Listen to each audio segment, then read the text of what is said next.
My name is Rachel Woody. I'm here with Rich Schmidt, and we're here to interview Coach Ad Rutschman.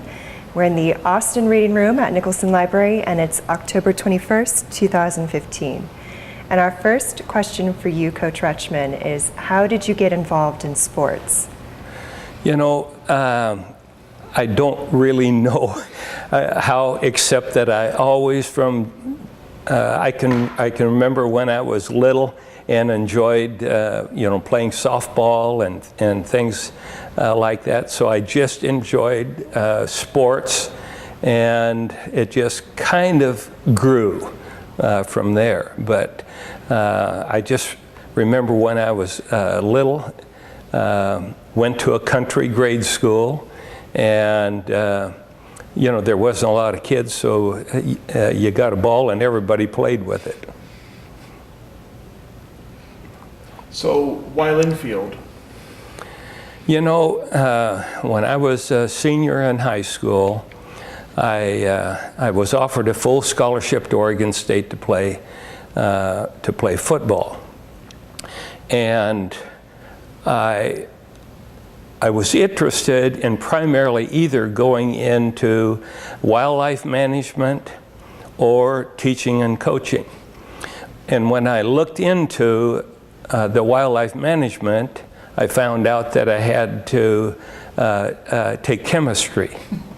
And I had not taken chemistry in high school, and I thought in college that's probably not a good time to start. And so there was my decision to go into teaching and coaching. And Oregon State said that, and I wanted to play more than one sport at that time because I felt like it would better prepare me for coaching. And Oregon State had told me that I could play baseball in the spring of the year, but they wanted me to participate in spring football practice, but they would release me on game days. Well, I had played enough baseball to where I knew that not practicing and just playing in games probably wasn't very good. And so that then I decided to come to Linfield because I could play more than one sport here. And so there is a reason that I ended up by choosing Linfield. Now, I think I heard the story that you met Joan before Linfield. Is that correct? We dated from, I think, about the summer of our sophomore year in high school, and then ended up by getting married the summer of our sophomore year in college. How did you two meet? It was a deal where some guy told me that this girl was interested in me, and so he set us up for a date. And did Joan come to Linfield with you or have any impact on your choice of Linfield? No, she didn't come to Linfield until we got married. And then she was here. But no, she didn't have a choice on that because my choice was basically Oregon State or Linfield, and that's the reason I chose Linfield. And one of the reasons was Paul Durham and Roy Helzer, along with an athlete, came over to visit me at Hillsborough, and so that kind of firmed up the deal. Mm-hmm. So speaking of those two coaches, what kind of role did Paul Durham and Roy Helzer play while you were first in your choice to come to Linfield and then while you were here? Well, they were along with my high school basketball coach, knew both Durham and Helzer. And so he was the one that kind of got me interested, or maybe got them interested in me. I'm not sure. But then when they came on over and visited, that was, I enjoyed my conversation with both of them, and so that was the reason that I ended up by coming to Linfield. And then while you were here, what kind of role did they play in your life? Well,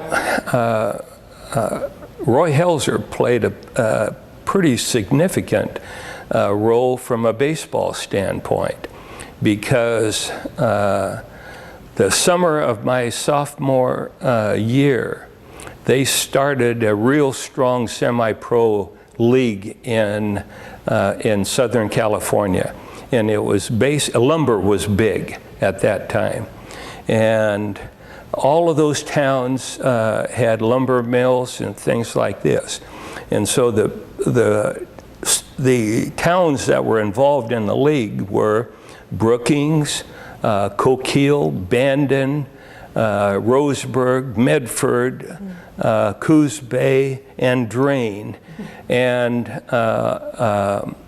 they all had big lumber people that were backing them, and Coach Helzer got me to come down to be a part of that, and that was an unbelievable experience, because a good share of the people in the league were ex-professional ball players. We had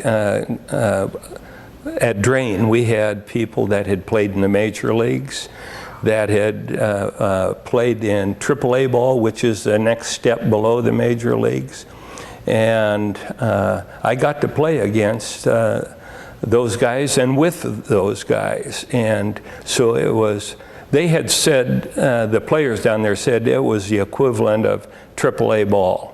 So it was a real high caliber of ball. The person that owned Drain Black Sox, which was the team that I was on, I mean, he had a dream of owning a baseball team, and so that was the step that he took, and then that summer, I was going to be in Southern Oregon, and so Joan and I decided to get married. So we got married, went down there. They got her a job with the owner's lumber company, and it was just an unbelievable experience. It was, and I think it really prepared me for continuing to play baseball and coach baseball. Did being around coaches like Durham and Helzer, did that make you want to become a coach? I had made up my mind to be when I came to school, so that decision was made. But I had great high school coaches. They had an unbelievable impact on my development, and Coach Helzer, Coach Durham, and Coach Smith here at the time.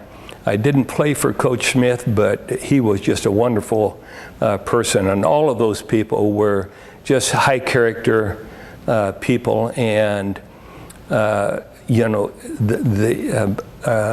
Helzer had an influence on me from a baseball standpoint, but all of them had an influence on me from just a character, doing things right, caring for people and that type of a thing. So focusing on your time at Linfield, what was Linfield like during your time as a student? Well, I tell you, we didn't have a library like this one. The facilities were much different. If you take a look at the football field today, synthetic turf, it was grass at the time when I played. And they were going to really do something to develop the grass in the summer, and turkey farming was very big around the area at that time. And so they brought in some turkey manure to put on the football field. And everything went good until it rained. And when it rained and things got muddy out there, it wasn't fun to be tackled. So anyway, there was those things. You know where across from where the gymnasium is now, that was a golf driving range in here. These facilities didn't exist. You know, it was, the facilities was a big difference, the size of the student body. I'm thinking that there was about 800 students at the time, and quite a few of those were GI veterans that had come back and were using their GI Bill, and they were older students at that time. So they had GI apartments over there where the athletic facility is today. So facilities were different, student body enrollment was different. The professors were just unbelievable, caring people. They really did a good job of taking personal interest in your education. And as a coach at Linfield, how have you seen it evolve? Facilities, staffing. You know, my first year here, I had 6 assistant coaches, and virtually all of them were graduate assistants. They were here working on their master's degree, and so that has changed dramatically. We didn't have a student trainer. We didn't have an athletic trainer at the time. I used to, when I was recruiting, I would tell our recruits, first question I'd ask them and their parents is, how important are facilities? And if they said they were real important, I would say, well, you know, we could be wasting our time here, you know. And if they said it wasn't important, then I'd say, okay, then I think we can offer you a good education, and I think you're going to be involved in a good program. But facilities, we might have the worst facilities in America, and that probably wasn't very far from being accurate. How long did it take to get the facilities up to speed? Did they ever get up to speed? It took a long time. I can remember saying to our dressing room probably was about 25 by 25, something like that. And you know, you try to put 80 kids in there, and you've got about 3 shower heads. You know, and so for years I would talk to our administration about, we've got to do something about our dressing room. We need more room. We've got mold on the walls. You know, if this should be like any other classroom, you know, and we should take pride in showing people this. And they would say, well, Ad, we've got Failing Hall that's geared to be remodeled this year. Do you want us to do yours instead of that one? And I would say no. You know, the dorms come first. Well, that went for about 15 years. And all of a sudden I realized that we're talking about the same dorm that we did 15 years ago. And I'm saying, wait a minute, we've done full cycle. Now, this is going to happen, you know, and if it doesn't happen, you're going to have to look for a new coach. And we ended up by getting it, but it was a long struggle. During those early years here, my coaching years here, you could probably talk with any of the professors, and we were operating under very tight budgets. The faculty took a pay cut. We had years where we didn't get raises, the budgets weren't there. And so it was tough it was tough to make improvements. So anyway, those were tough times. I think probably during the 70s at least, Linfield probably came awful close to closing the doors, you know. And I'd like to believe that we improved that situation because our football numbers got bigger and bigger and bigger, and about 80 or to 85% of the operating budget is tuition driven. And so by getting more students, you're helping everybody's budget. Man. Absolutely. So after you graduated, you had this plan to be a teacher and a coach, but there were opportunities for you to play professional sports as well. So what were those opportunities? You know, I had an opportunity to sign a football contract with the Detroit Lions, a baseball contract with the Detroit Tigers, and a football contract with the Toronto Argonauts. Yeah. And what happened was a scout from the Detroit Lions called me, wanted to meet me at the Multnomah Hotel in Portland. And so I went in there. And at that time, you didn't have agents, you didn't have people that counseled you or anything else. And he fast-talked me into signing a contract. And I signed a contract. And then the Toronto Argonauts came back, and at that time, Canadian football was, they were taking players from the NFL. They were stealing players by paying them more money. And Toronto told me that they would pay me more than whatever American people would do. There was lawsuits going on between the Canadian League and the National Football League. And here I am in the middle of this thing. And I had already signed a contract. So if I reneged on that thing, to me there was gonna be a lawsuit involved. I didn't want to get involved in it.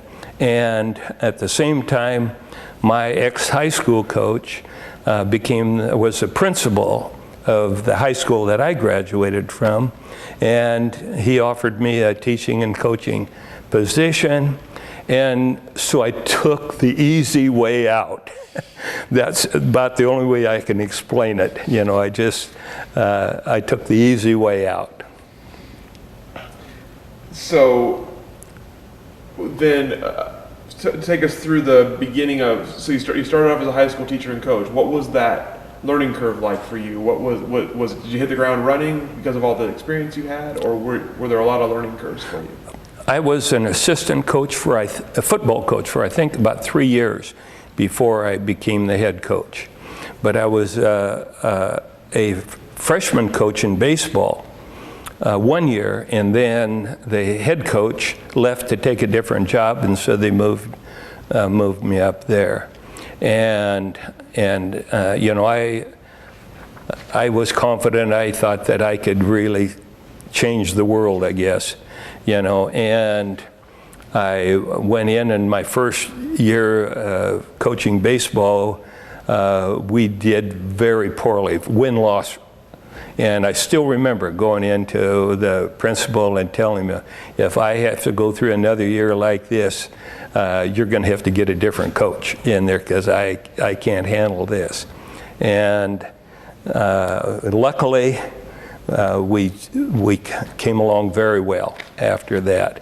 And from a baseball standpoint, something that I was real proud of, when I became the baseball coach over there, I started a Little League program. And the first year we either had like 4 or 6 teams, I can't remember which. But when I left to come to Linfield, we had 41 teams. And so we had a lot of kids involved, and a lot of my players, after they graduated and stuff, they came back in to coach in the program, and they did things the way that I wanted them done, and our baseball program just took off from there. From a football standpoint, took that over, I think, after 3 years, I believe it was, and thought that I could go in and really do a whale of a job there. And when we ended up by getting a program where I wanted it, it took 8 years. And I thought, if I would have known this ahead of time, I probably wouldn't have taken the job. But anyway, we ended up by having good success in both. I enjoyed it. Would probably still be there today, you know, if this opportunity didn't come along. When you have a situation like that where you go in, you have kind of high hopes, and you think it's going to be not too hard, and it ends up taking longer, it still feels pretty rewarding at the end, I imagine. Well, you know, the thing I've always believed in is my number one job was developing people, and hopefully they're going to be better people after they graduate than they were before they were involved in the program. And so there's a satisfaction, you know, you get is seeing people develop, become better people, help develop a better work ethic, a better commitment. You know, they handle adversity better and stuff like that.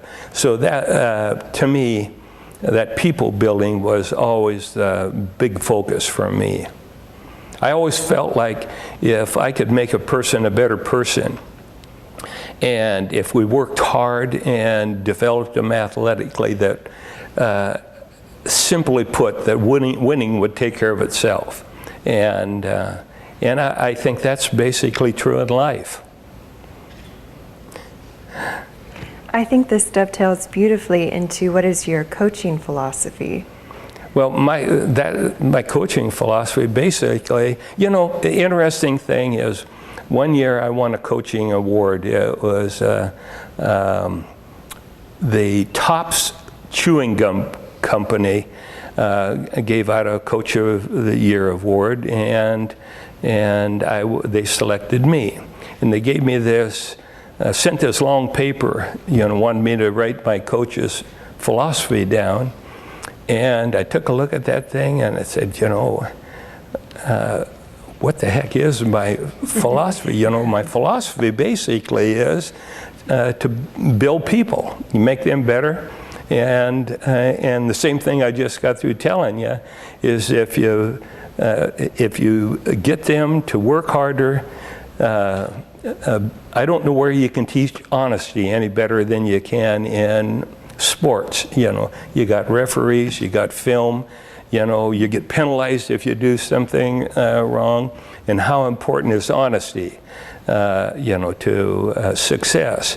And work ethic, handling adversity, you know, relationships, teamwork, leadership, followership, you know, those types of things. And I don't know any place you can do that any better. So I wrote on this paper, you know, my philosophy is to, first of all, to develop people, and secondly, to develop them as an athlete.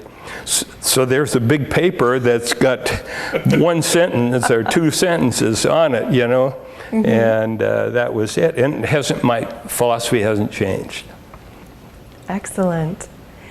We've heard that you have a make a plan speech. Could you tell us about that? Okay, well, here's my belief, that you and I can accomplish absolutely anything that we want to accomplish in our lifetime if we do 5 things. And they're so simple, they're scary. You know, number 1, set a goal. And I believe that everybody sets goals. And number 2 is come up with a plan on how to reach that. Number 3, ask yourself a question. Do you believe in your plan?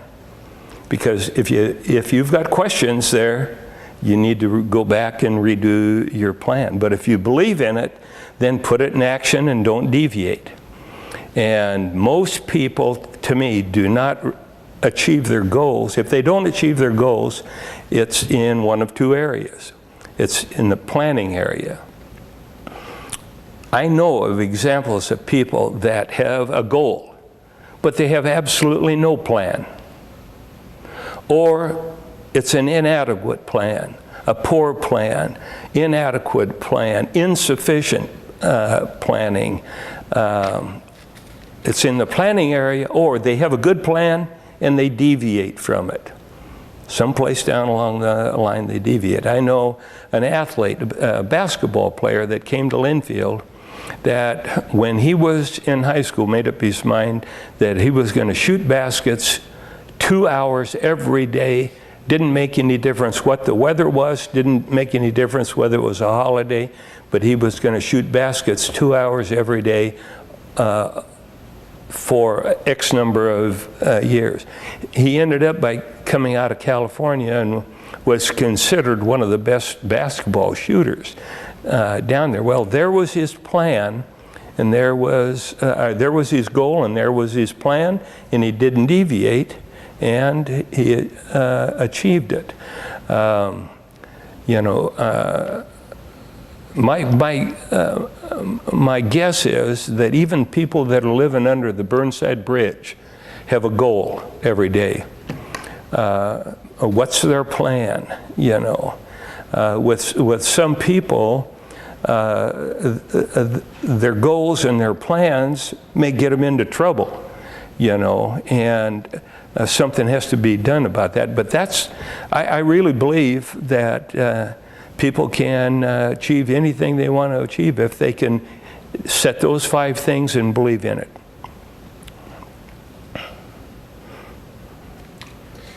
So let's go back in time just a little bit to when you decided to come back to Linfield as a coach. What made you want to return? Well, first of all, the interesting thing is, I had 2 jobs in my life and didn't apply for either one of them. Both people came to me and offered me jobs. That was one of the things. But the huge factor were Joan and I had 5 children.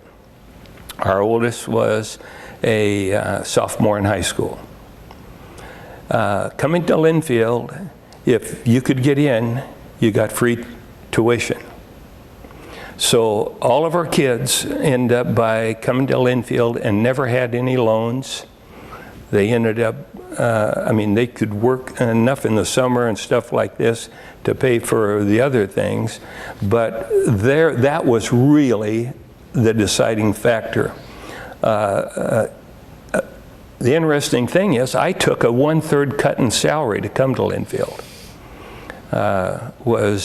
I was making, at that time, was making $15,000 a year at Hillsborough, and my first year salary here was $10,500. But the tuition deal, our kids didn't have to worry about, I didn't have to worry about them having big loans and things like that. So there was, that was the real major factor. If it wasn't for that, I probably wouldn't have taken the job. What were some of the struggles that you faced taking over once you did come back? Staffing, budget, facilities. Those were the big problems. We didn't have enough locker room as our program grew. And at one time, I had, I think it was 152 kids turn out for football. Well, as our program grew and our space, our budget, one time we had 30 more football recruits than we had the previous year. We didn't have the shoulder pads and the helmets to take care of that. And I went to our administration at the time and told him that I thought that we could make this work if I had $8,000 more in my budget. That same spring, basically the same time, our comptroller met with the faculty and said, tighten your belts. We're expecting 25 fewer students, and at $10,000 a person, that's $250,000 shortfall. And so I went, and now I'm dealing with this. They're dealing with this also. Shortfall, and I'm wanting more money. And they said, we can't do it, Ed. And I said, well, you know, I'm not going to put 2 kids in one helmet and 2 kids in one pair of shoulder pads. And what do you want me to do? You know, I either have some choices where we're going to have money to outfit these kids, or if I don't, I'm going to pick 30 kids out of this group and I'm going to write them a letter and say, you can come to Linfield, but you can't turn out for football. Oh, don't do that, you know. So anyway, those were some interesting and some tough times for the administration to deal with, and tough time for me to deal with. But my argument basically was, you're expecting 25 less, and that's a $250,000 shortfall. I'm bringing in 30 more. That's $300,000. To me, that's not a bad trade-off, you know. And luckily, they ended up by giving me the $8,000, and everybody lived happily ever after. So those were tough times. The school was going through tough financial times at the time, and I understood that, and we dealt with it. So did you ever consider leaving? What made you stay? I actually quit once, you know, and another school had offered me an unbelievable financial package, and this was when President Bjork was here, and he ended up by saying some things that made me feel better about the situation, and so I ended up by staying. And at that time, I didn't know whether that was a mistake or not. But anyway, I stayed. What was the transition like from coaching high school students to coaching college students?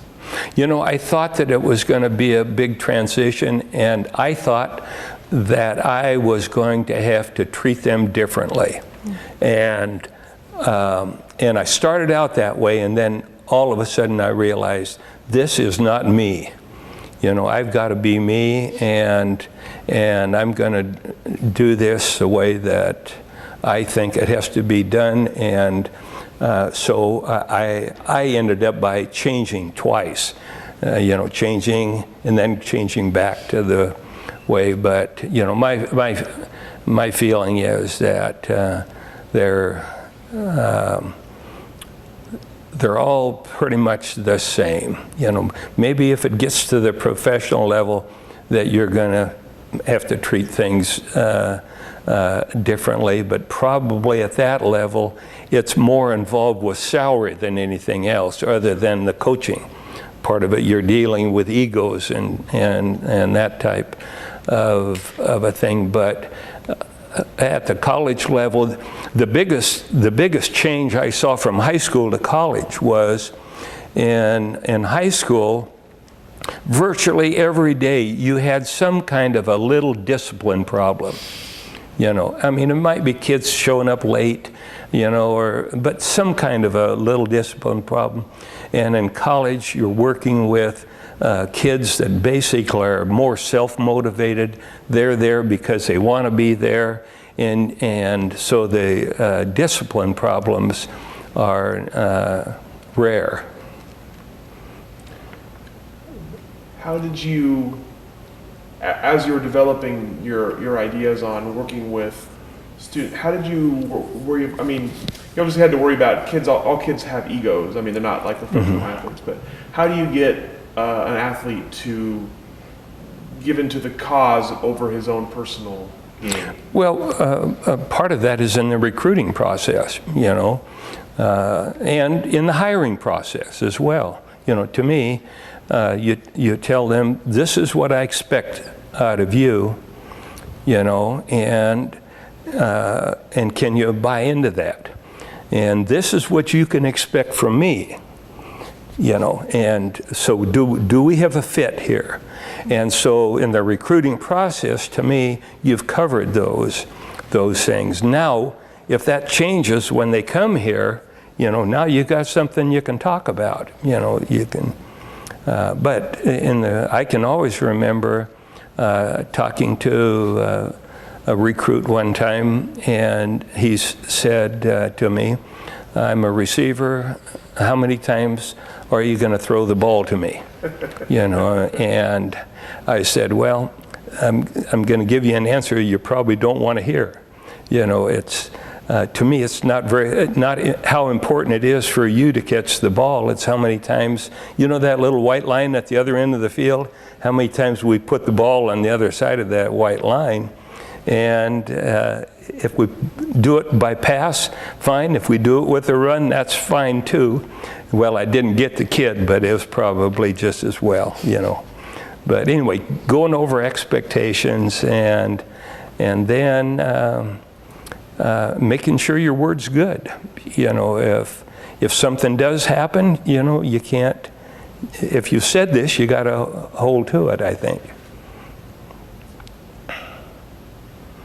So when you came to Linfield, you were the football coach, and then you soon took over baseball coaching, and then you also became athletic director.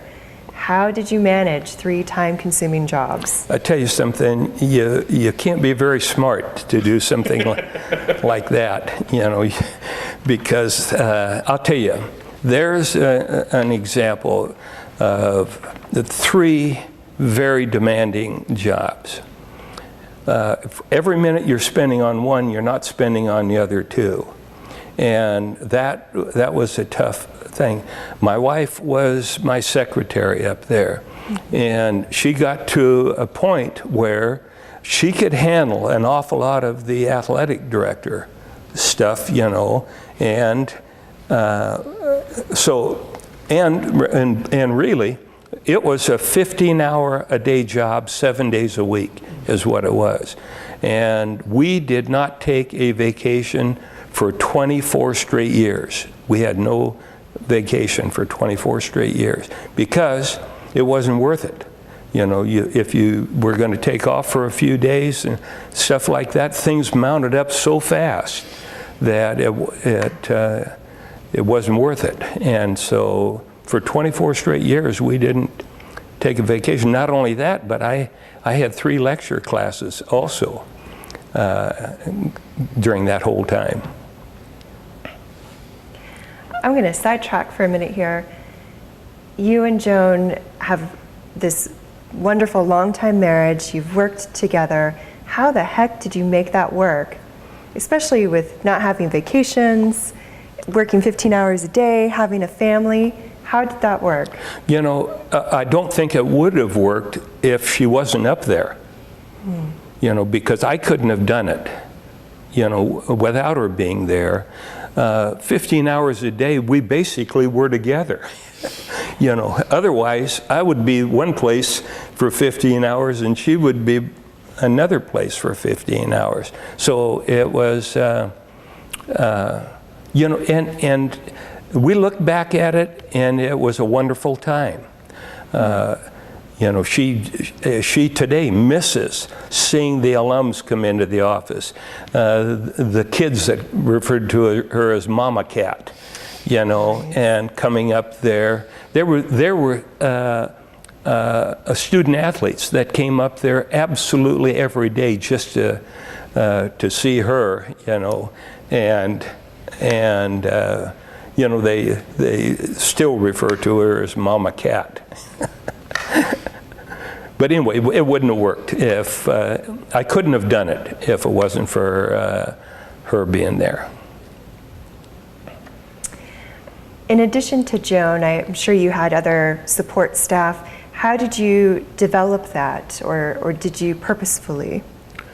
What was that again? For other support staff or assistant coaching, how did you create or develop that? Well, you know, for years, basically, it was people staying on to do graduate work. You know, and you know, for a long time, we offered master's degree here at Linfield. So our kids would graduate, they would stay on, help coach. Some of them got paid zero, you know, but they wanted to get involved in coaching. But they grew up through our system. They come in and they knew what we wanted to emphasize, how we wanted to teach and work with athletes. And the longer that went on, the better it got. You know, the kids just did a better job. What do you look for when you're hiring coaches?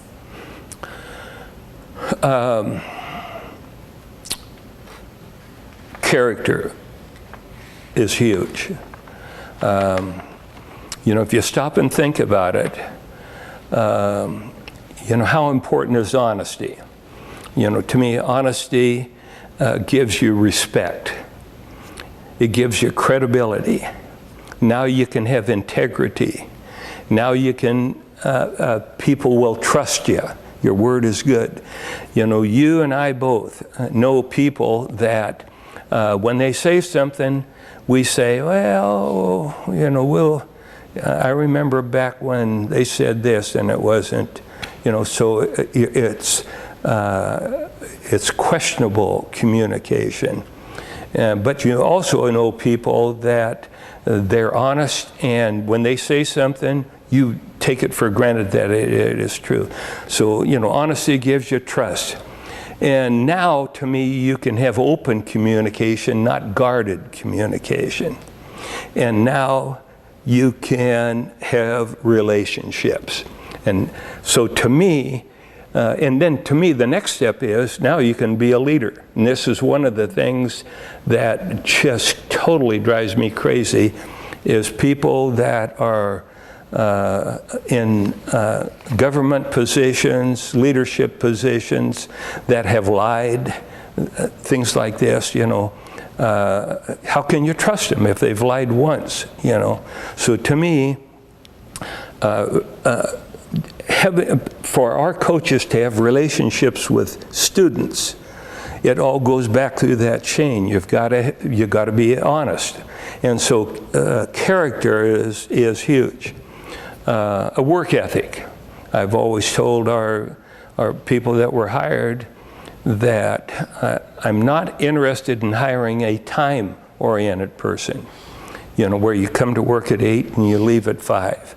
I'm more interested in hiring goal-oriented people or job-oriented people, that you go home when the job's done, you know. And so, you know, and again, these are expectations, you know, can you buy into these things? Mm-hmm. And so it's all laid out in advance. A personality, appearance, you know, to me, your very first step in communication is your appearance.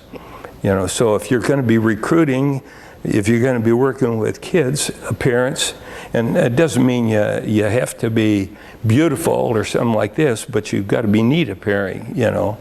And so, you know, a work ethic, a commitment to excellence, a passion for what they're doing, high energy, high work ethic, integrity, you know, character, values, and enough intelligence to where you can learn. You know, you don't have to be a 4-point student, but you've got to have enough intelligence to where you can be able to learn. And so those would be, you know, high team players. Are they team players? So I know this is a question that's probably too big to answer, but I'm curious about some of your most memorable times at Linfield. I know you're going to probably not get all of them, but some moments that stand out when you were at Linfield. Well, the number one thing would be relationships. You know, there's people that still stand in touch. A lot of people. Some of them just fans, alums and stuff. But the relationship would be huge.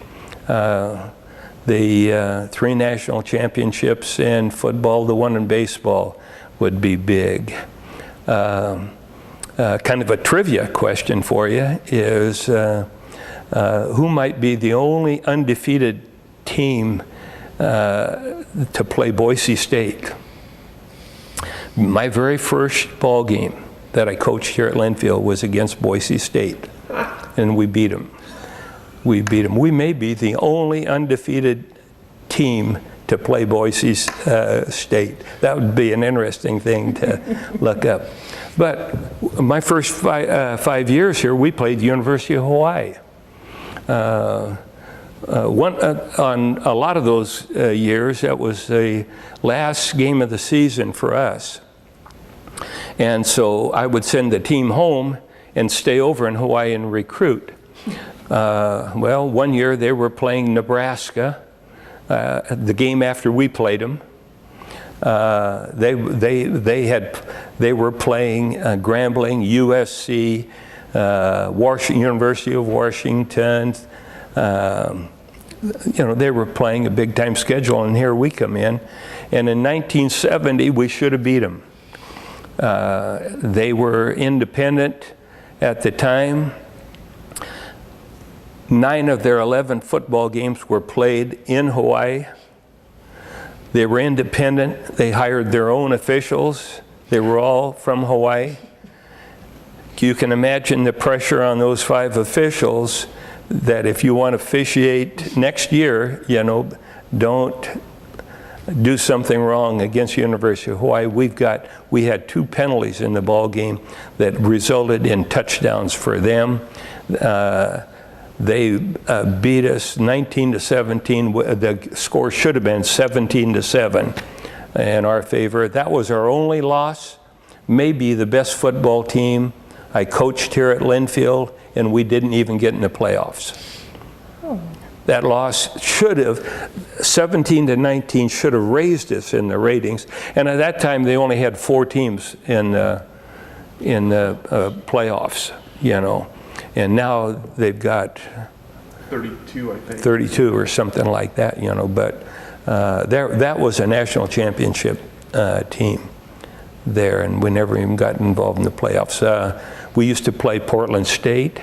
So early in my coaching career here at Linfield, we played some awful good teams, very good teams. One of the great experiences was winning the national championship in baseball, because our kids came from behind in almost every game down there. It was, the pressure was unbelievable, game after game after game. And and most of the teams that we played down there were, I probably shouldn't say they were full scholarship type of programs, but at that time in NAIA you could give athletic related financial aid, and those teams were giving out a lot of financial aid for their sports programs. So anyway, those were relationships. I probably think of something else. Do you keep in touch with any of your athletes after they've graduated, or were there any athletes that you remember particularly fondly? That would probably be unfair for me to say, but yeah, I keep in touch. It's interesting. I keep in touch with quite a few of my ex-athletes from high school. They, probably 3 or 4 times a year, I'll get a phone call from one of them, and they'll want to have lunch together, or they'll want to get a bunch of kids together and have lunch, and the same thing with the college athletes. So I was at the Linfield Willamette game this past weekend and happened to notice that your name still listed as an assistant coach. Are you still working with the team, or is there a story behind that? I'm still coaching the kickoff return team. They give me about 10 minutes on Tuesday, 10 minutes on Thursday, and about 5 minutes on Friday. It's quite a change from the 15-hour days. Yeah, but anyway, yes, I've been.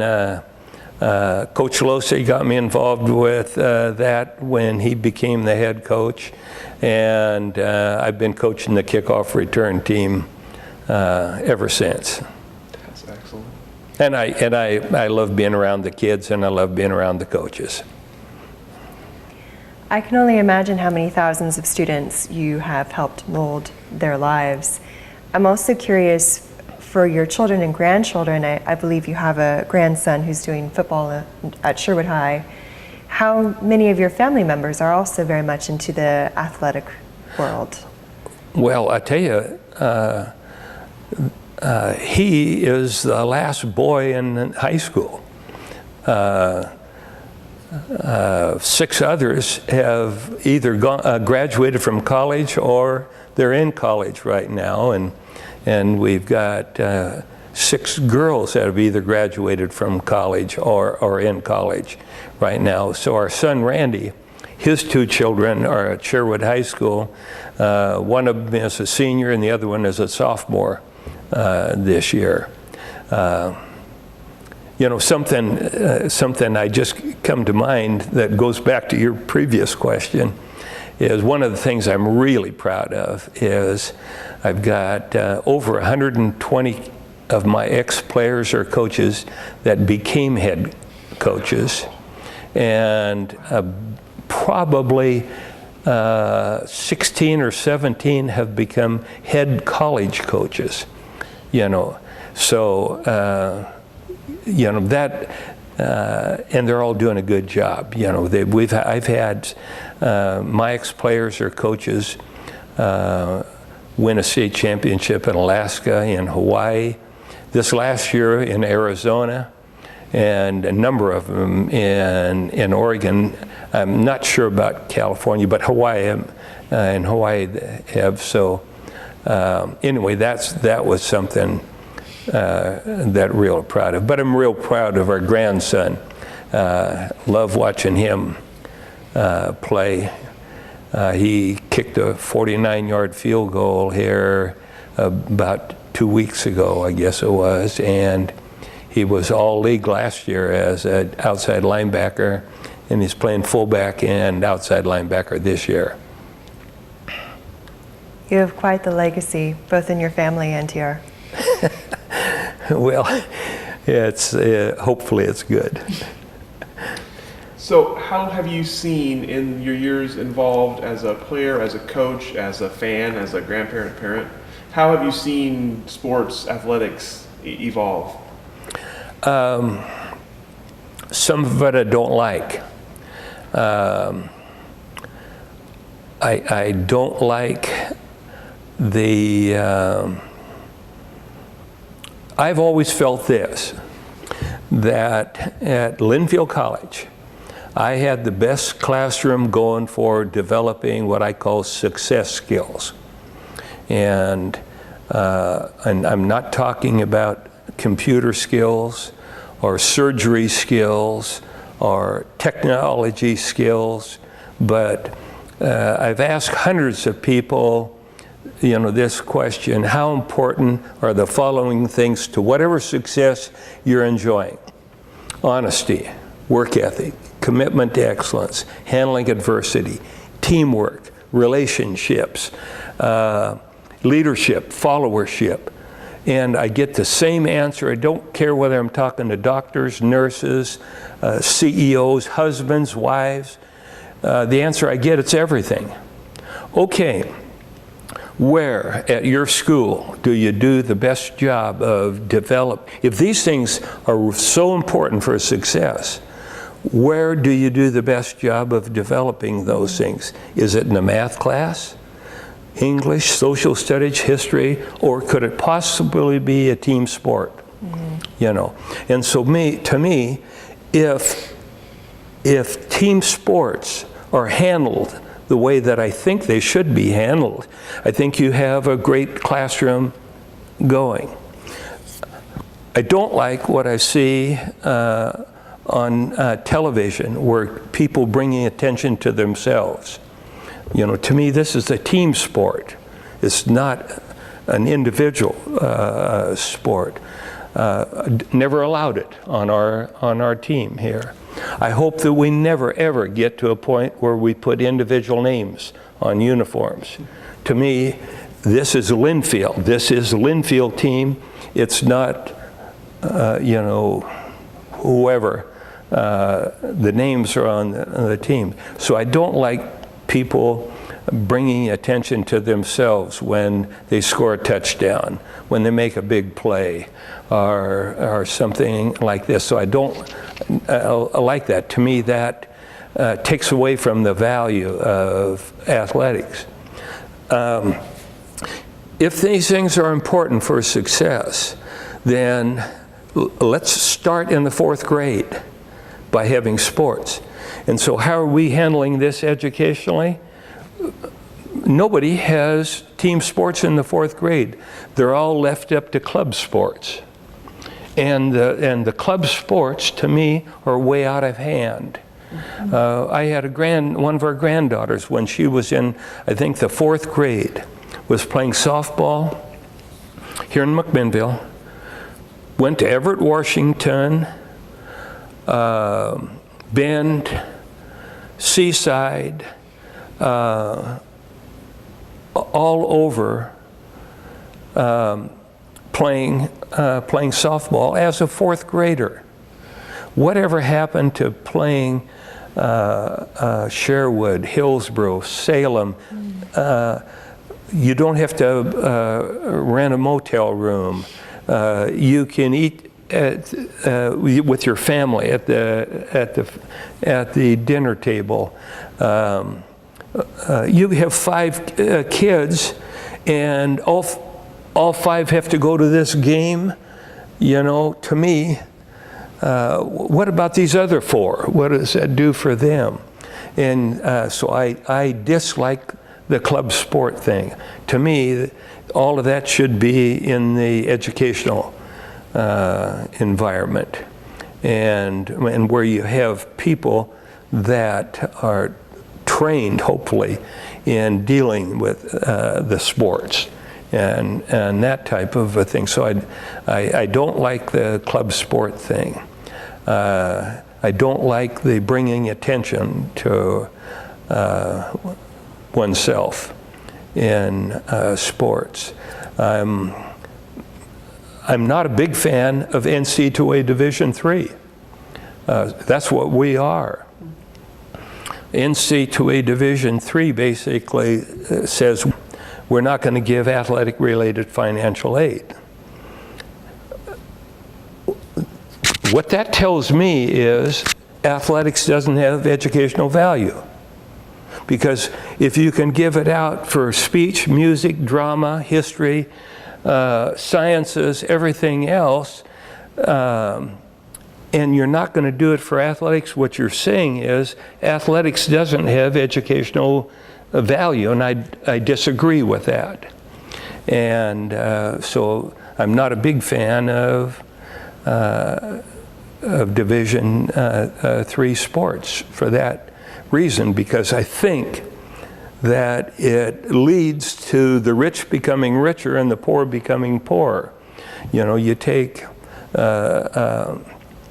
what you're going to end up by seeing is the same 6, 8, 10 teams playing for a national championship every year, because, you know, in the Northwest Conference, if you're good enough to play for any team in the conference, why would you go anyplace else other than Linfield, you know? And so how do those other schools ever become competitive, you know? And I don't think that's good for kids. You know, if every kid should be able to go to a school and be able to say, if I work hard and if our coaches do a good job of planning, we stand a chance in this game. And that's not happening, you know. And it's going to be very tough to bring that along. Has anything changed that you see in a more positive light?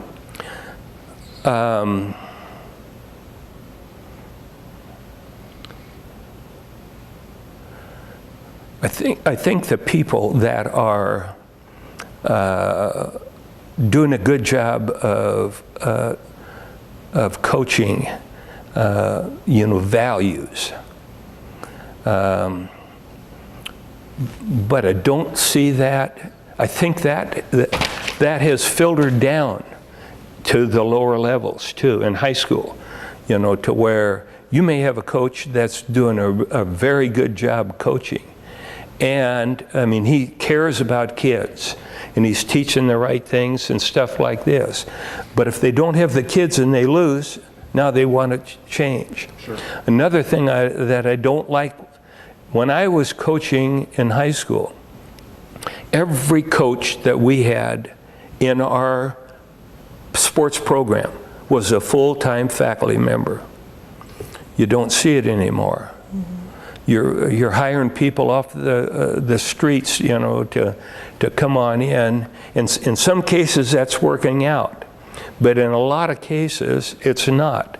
And you don't have those people in the building, you know, seeing kids and helping some kids and stuff like that. So I don't like that aspect of it. If that's educationally sound, then why aren't we doing it in English, math, biology, and say, you know, and saying that, you know, you got to hire people off the street to come in and teach it. You know, it's ridiculous. There was something else I was going to say there, but you know, I think sports have got great value. But it depends on the leadership. And I don't see that as being as inclusive as it used to be. Oh, another thing I don't like is fundraising for high school sports. Everybody has to fundraise, you know, and to me, if that's educationally sound, then why aren't we doing it for the other classrooms, you know? And so that never happened when I was. That's changed in recent years. So overall, I don't like the things that I have, the changes that I've seen. It seems like, from what we can tell, that Linfield has stayed pretty close to the model you set up, to the model you liked as the coaches have changed. I mean, we met with some of Coach Smith's staff not too long ago and saw his design for success, which sounds very familiar, very similar to what you're describing here. It sounds like the program has its own motto now, almost, its own. I think they're doing things basically exactly the same way, which that's what I hope to see. What advice do you have for today's student athlete? Get involved in activities. There have been studies out there that the ACT testing service did a study one time on a correlation between high school grades and success, high college grades and success. There was 4 things, and one of them was being involved in activities. And the only thing they found a correlation was being involved in activities. Being a valedictorian was a wonderful accomplishment, something people ought to be, but not a good predictor of future success. So if those things are so important, why aren't we encouraging kids to get involved in activities? You know, and there is a trend for kids to become involved in one sport. And it used to be kids were involved in 3 sports. Well, to me, that's not good. I mean, being involved with 3 different programs and 3 different leaders, you know, helps to prepare you later in life when the boss you work for may change to a different boss, you know, and stuff like this. And this person requires maybe some things different and stuff like this. So my advice would be to them, get involved in activities and get involved as much as you can, and because it's going to have an impact on your future success. Our youth today, where can you learn a work ethic anymore? I mean, with the child labor law, our high school kids, none of them or very few of them have jobs in the summer anymore. So where do you learn how to work hard? It may have to be in sports, you know, in activities. And, you know, so you've heard me give my talk on the values, but to me, to develop a foundation block that's going to carry you to success, and if it's done right, I know of no place where that can be done any better than in activities.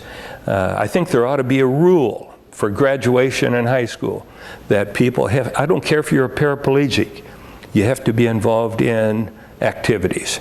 You know, I think that ought to be a requirement for graduation. Might cost more money, but to me, you would save the community millions of dollars. So was there any more to the Make a Plan speech that you didn't add earlier? Yes. My belief is that input, what you allow to go into your head, affects your thinking. And to some degree, thinking begins the action process. And then your thinking affects your attitude, and attitude basically triggers everything that you're going to do in your life. And so to change performance, to me, you have to change input. And most input comes in through the eyes and ears. It's what you see, what you read, what you hear, who you listen to, who you associate with, and things like that. And so what you see, what you read, what you hear affects your thinking. So you have to be careful of what you allow to go into your head. And you can't control all of it, but you can control how long it stays there. And so if you change input, I'll give you an example. Probably all of us have said at one time or another, I can't. And so what are you inputting? I can't. What is your thinking? I can't. What's your attitude? I can't. What's your performance? You don't.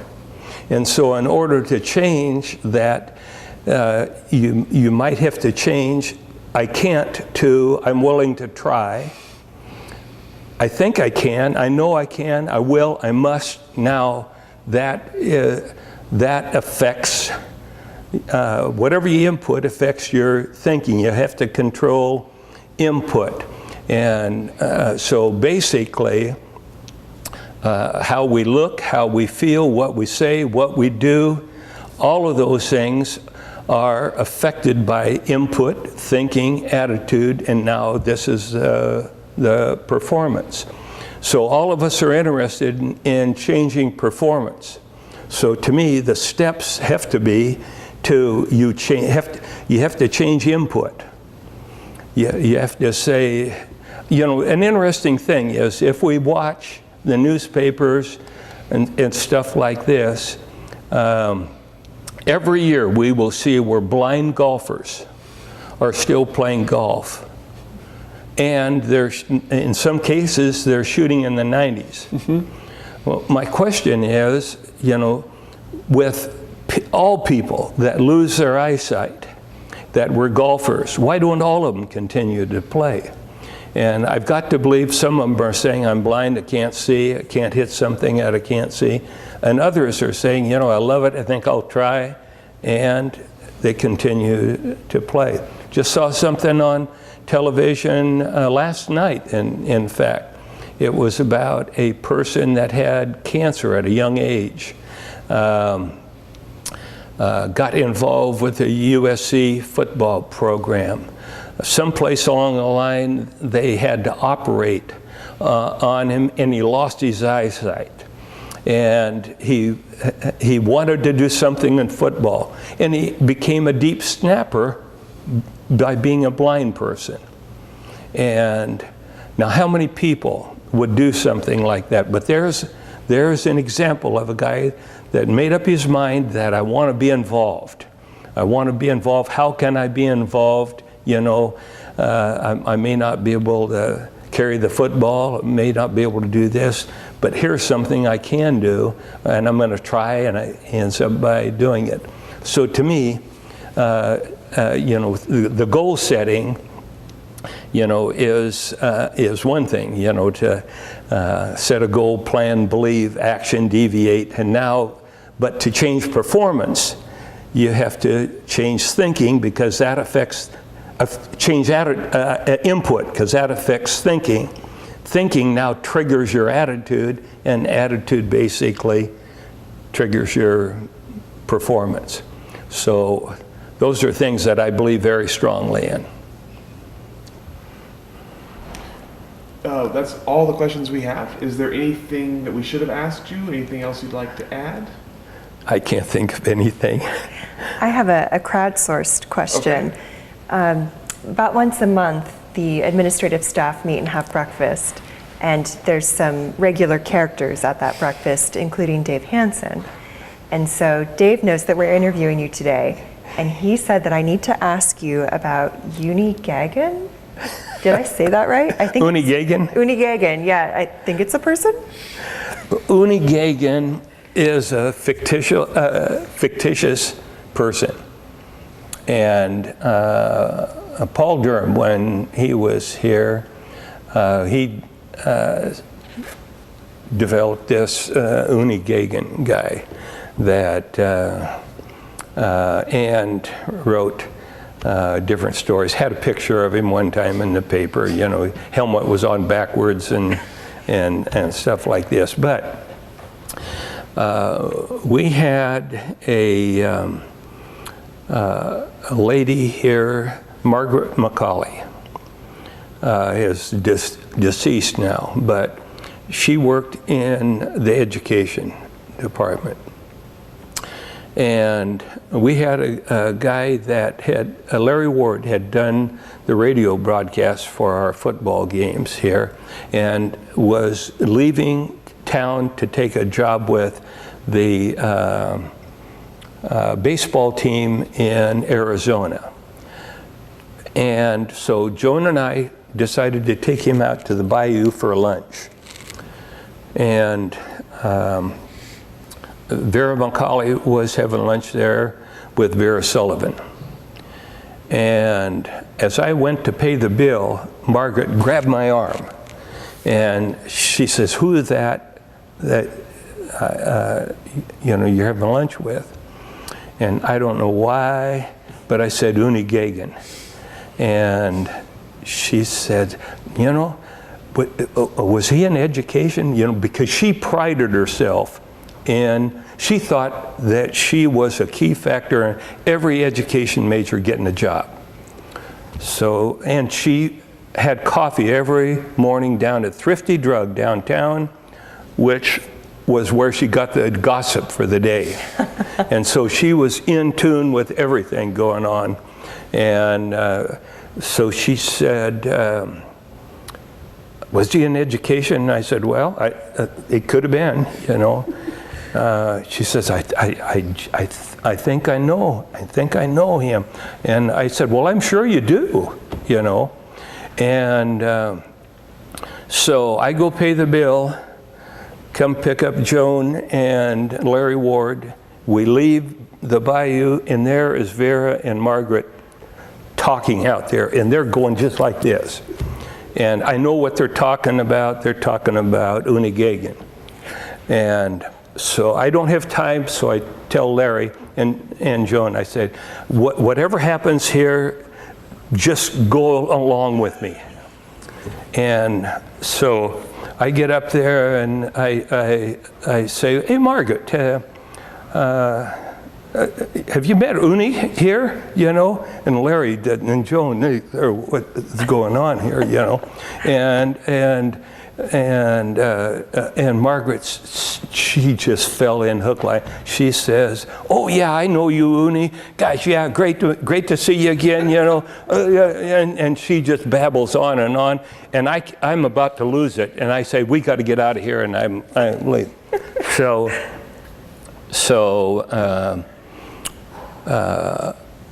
a day and a half goes by, and all of a sudden, Margaret gives me a call. She says, Ad Rutschman, I've been duped before, but I've never been duped like this, and I want you to know that this is not the end of this. And I said, well, Margaret, what are you talking about? And I knew what she was talking. And she said, you know, I've gone through all my files. I've gone over to admissions and had them go through their files. I've gone to the library and we've gone through yearbooks. It's about a day and a half I've spent on this trying to locate Uni Gagan. And I get home and my husband says to me, something's bothering you, Margaret. She says, I know this guy and I can't find him. I know he was in education.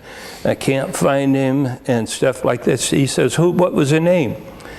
She says, Uni Gagan. He says, Margaret, that's a fictitious person. It never existed, you know. And so anyway, every time I would see Margaret for years after that, she would remind me of that. She says, I'm going to get you one of these days. I am told that Uni Gagan actually still donates to the college. Yeah, oh yeah. I mean, it still lives on. That's awesome. Well, Joan, is there anything that we should make sure we ask him? Yeah, I think you've done a fine job. Okay, thank you. Well, thank you so much, Coach Rutschman. I hope it turned out okay. Absolutely.